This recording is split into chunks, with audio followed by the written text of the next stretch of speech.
Now we're going to move on to seated cable row, okay? Let's not go into the detail about what attachment you should be or shouldn't be using, but first thing I want to go into is momentum, okay? A lot of people will create momentum in order to lift a heavier weight.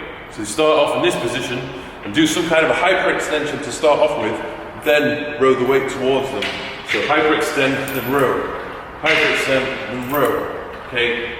Obviously, yes, you are working your back, but you're not isolating the mid-range of your back or your lat. What you're actually doing is you're working a lot of your lower back at the same time. Okay, so for me, if I'm really trying to isolate that area, I'm going to keep myself still and fixed in this position, and I'm going to row the weight towards me.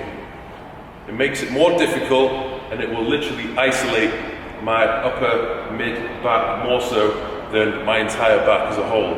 Also, it means that as I pull the weight towards me, I'm maintaining this upright position, which means I'm going to target my lats a lot more so than, say for example, if I were to do the thing before, where if I were to pull back, end up in this position here, I'm actually going to be hitting way more of my traps than anything else.